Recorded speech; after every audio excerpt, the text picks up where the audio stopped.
So once the team had determined stakeholder needs and goals, we then began to focus in on the areas that we needed to pay attention to immediately. So we decided to rate the goals from 3 to 1. 3 being critical, those objectives that if they were not achieved, we would not be able to achieve the strategic objective. 2 is desired. Desired means that we need to have it, but if we fall slightly below target, say in the yellow range, it will not have long-term impact on our ability to achieve the objective. Now, it's important to understand that if we have any objective goal that we fail at for year upon year upon year, it will impact the strategic objective. But there are some goals that we can sacrifice this year so we can allocate resources to more critical things. That would be a 2. Finally, there's supporting. There are goals that we need to achieve, but even if we're significantly off target, we may still be able to achieve the strategic objective. So the team has already put together a sheet where we've identified what are the critical success factors, what are the goals that come out of them. They've also, of course, identified who are the stakeholders and what information they're looking for. So the first activity was to rate the goals from 1 to 3. And in the near term, we're just going to focus on the 3s. The agreement was after we've achieved the measures on the 3s, we'll decide whether we need to do the 2s or the 1s.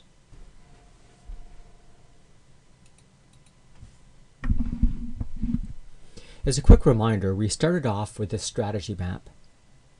The team worked on understanding what are the goals that need to be achieved in order to be successful at each of these strategic objectives. And we added those onto the strategy map, so it now looks a bit like this. So, for example, to maintain cost control, the goals were, deliver on service commitments and business strategies.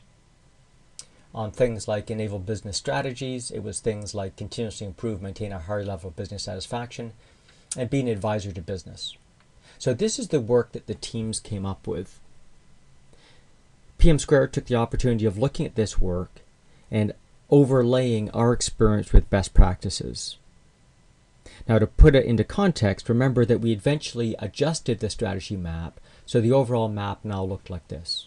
Again, we consolidated the 2 cost objectives, we consolidated the 2 business strategies and objectives, and then finally added in one around reputational risk.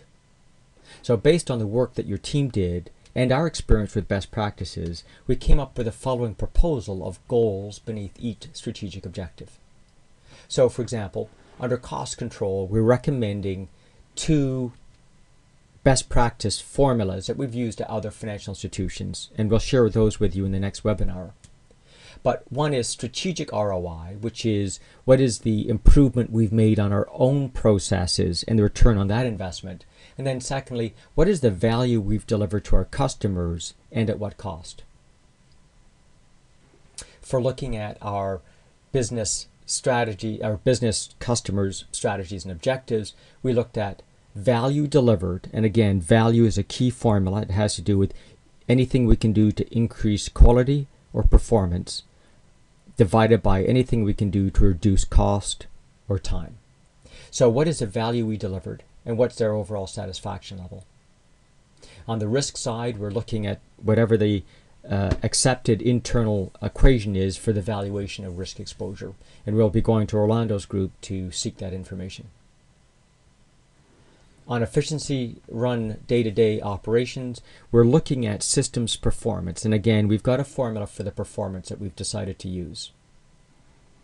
Ensuring security and reliability, we'll be using the reputational risk from the risk register. Down on continuously optimize our cost through innovation, we're going to take a look at 2 things. One is our ability to continually reduce the cost to support each of our customer RBC employees. So we take a look at the number of employees we have in retail and wealth management and divide that by the cost to give us our cost per employee, or the inverse of that rather. And also, what is the cost to support the end customer? So how many customers are we supporting across the RBC network, and what's that cost? And those are the 2 key cost levers we need to manage. Under operational excellence, we're looking at How can we increase productivity? Again, productivity here being a formula. And that same value equation. What can we do to drive value?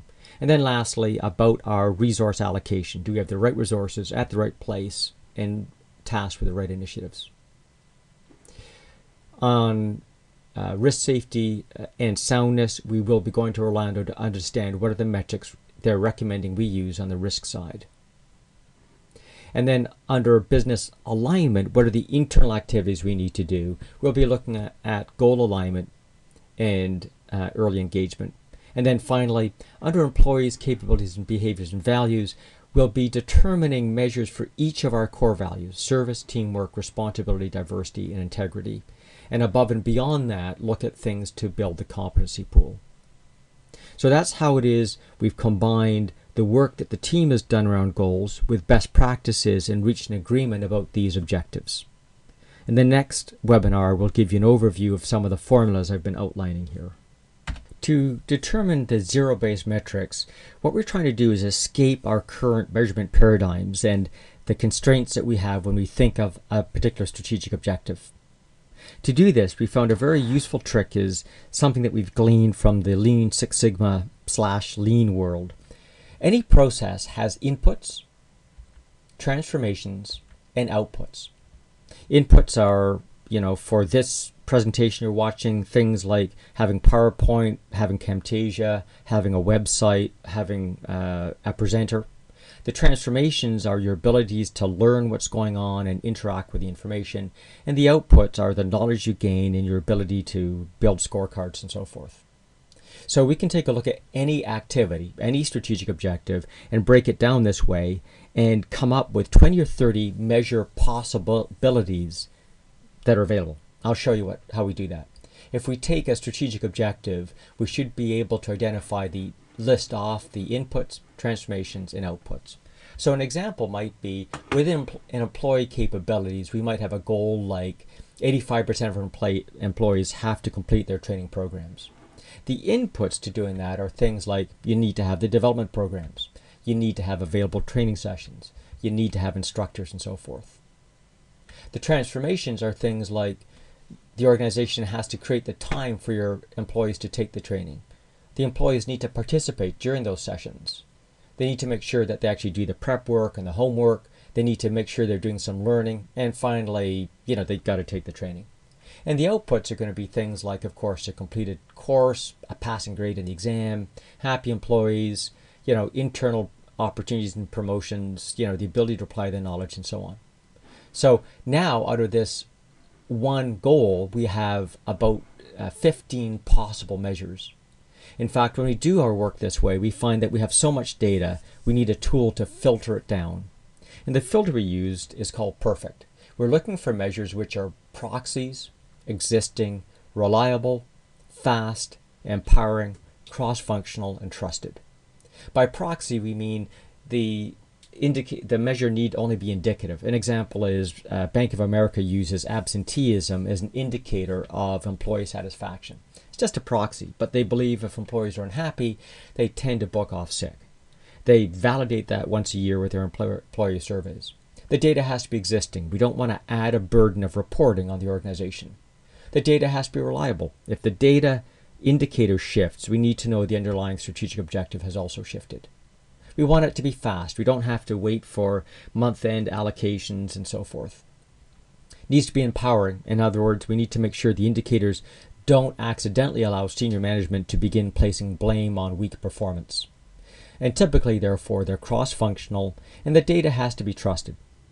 Sometimes you can have data that passes all the above tests, but because it's been abused in the past, people no longer trust that data.